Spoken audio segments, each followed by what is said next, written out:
Senior صحافی اور تجزیہ کار سہیل وڑیچ کے مطابق پاکستان بھی عجیب ہے، یہاں غیر سیاسی محکمہ موسمیات آج کل بہت متحرک ہے۔ 2018 کے انتخابات میں اس کا نام محکمہ زراعت ہوتا تھا۔ اس زمانے میں یہ محکمہ لوگوں کو سیاست سکھاتا تھا۔ آج کل یہی کام محکمہ موسمیات کے نام پر ہو رہا ہے۔ پہلے لاہور اور پنجاب میں دھند چھائی تھی، آج کل تو اس کا راج اسلام آباد میں بھی ہو گیا ہے۔ انتخابات کی آمد سے پہلے مصنوعی بارش برسائی جا رہی ہے تاکہ آئندہ کا موسم مرضی کے مطابق ہو جائے اور جو عمرانی گرد و غبار چھایا ہوا ہے وہ چھٹ جائے۔ اس مصنوعی بارش کو برسانے کے لیے ماہرین عرب سے منگوائے گئے اور فارمولہ امریکی آزمایا جا رہا ہے۔ مسئلہ یہ آ رہا ہے کہ عمرانی گرد و غبار اس قدر زیادہ ہے کہ نونی بادل اس کے مقابلے میں کم مقدار میں ہے۔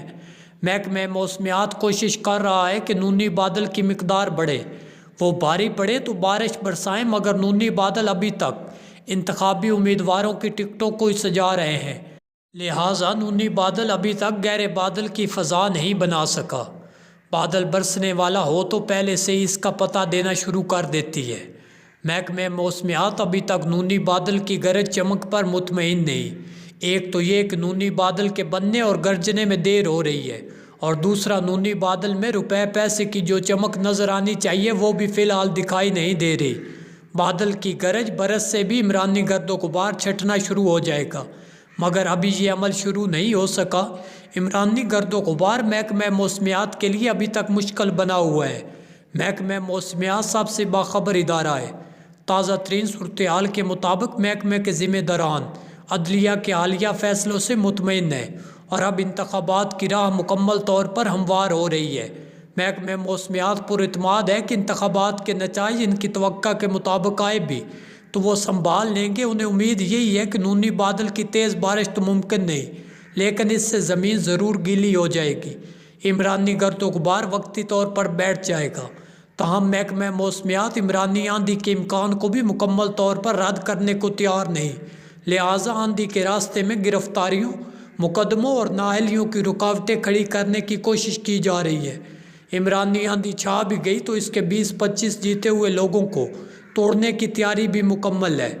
رائے وینڈ کے علاقے جاتی عمرہ کے موسم کی خبریں بھی بڑی دلچسپ ہیں۔ یہ تو پہلے سے طے ہے کہ نون کے وزیر اعظم کے امیدوار نواز شریف ہوں گے۔ شہباز شریف بھی وفاق میں جائیں گے اور وزیر اعظم کے محکمہ موسمیات کے ساتھ تعلقات میں رابطہ کار کے فرائض سر انجام دیں گے۔ رائے وینڈ کی موسمی خبر ہے کہ تقریباً یہ طے کر لیا گیا ہے، مریم نواز شریف بھی نونی امیدوار برائے وزیر اعلیٰ پنجاب ہوں گے۔ دھند کے اس موسم میں انہیں محفوظ نشستوں پر امیدوار بنایا گیا ہے تاکہ آنے والے دنوں میں ان کی جیت یقینی بنائی جا سکے۔ سابق وزیر اعلیٰ پنجاب حمزہ شہباز شریف کو بھی مرکز میں ہی جانا پڑے گا، کیونکہ پنجاب کی میان میں حمزہ اور مریم نامی دو تلواروں کا اکٹھا ہونا ممکن نہیں۔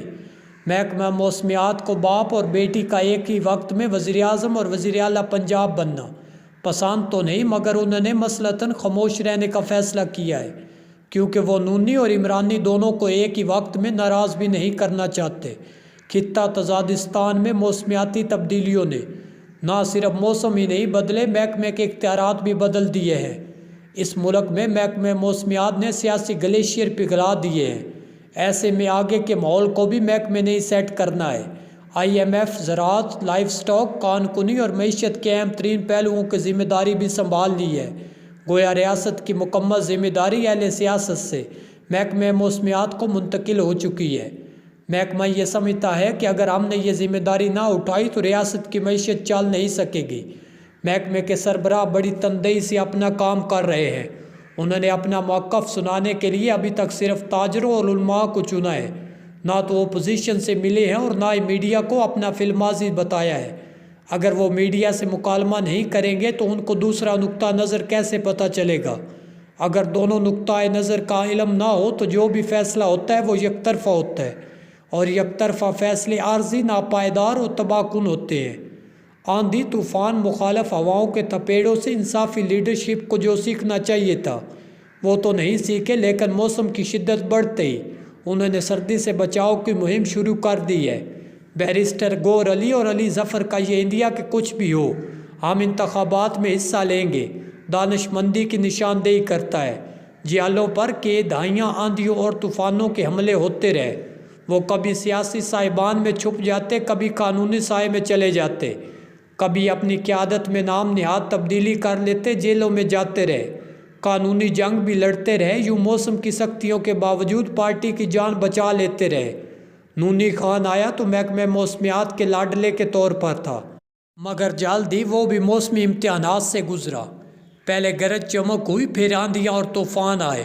وہ کبھی موسموں سے لڑتا اور کبھی مصالحت مفاہمت سے کام چلاتا رہا۔ آج پھر وہ محکمے کا لاڈلا بھی ہے اور مجبوری بھی۔ انصافیوں کو سیاسی جماعتوں سے سیکھنا چاہیے اور محکمے سے مصالحت کا راستہ کھول لینا چاہیے۔ تضادستان کے دریا میں رہنا ہے تو مگر مجھ سے بیر ممکن نہیں۔ محکمے کو آج کل جیالہ خان اتنا ناپسند نہیں جتنا ماضی میں ہوا کرتا تھا۔ پہلے تو محکمہ موسمیات نے سوچا تھا کہ جیالہ خان کی ہوا اور پانی بند کر کے سندھ میں کوئی نیا تجربہ کیا جائے، مگر پھر زرداری صاحب نے مذاکرات کا ایسا دور چلایا کہ محکمے کے لوگوں کو قائل کر لیا کہ سندھ میں جیالوں کو نہ چھیڑا جائے بلکہ بلوچستان اور پنجاب میں بھی حصہ دیا جائے۔ پنجاب والا معاملہ تو آگے نہیں بڑھ سکا کیونکہ مرکزی پنجاب میں نون اور تحریک انصاف کے علاوہ کسی کا جیتنا مشکل ہے۔ البتہ جنوبی پنجاب میں انہیں کچھ نہ کچھ مل جائے گا۔ بلوچستان سے بھی انہیں امید بندھنا شروع ہو گئی ہے۔ اگر محکمے کے آج تک کے اندازے درست ہوتے اور کسی جماعت کو واضح اکثریت نہیں ملتی تو پھر جیالہ خان کو مرکز میں بھی کچھ حصہ مل جائے گا۔ مولانا فضل الرحمان کو کیریئر کا مشکل ترین مرحلہ درپیش ہے۔ ایک طرف تو طالبانی حملوں کا خطرہ ہے جبکہ دوسری طرف پختونخوا کا عمرانی موسم، دونوں ہی ان کے لیے خطرناک ثابت ہو رہے ہیں۔ یہی وجہ ہے کہ وہ پہلی بار بلوچستان سے بھی الیکشن لڑ رہے ہیں۔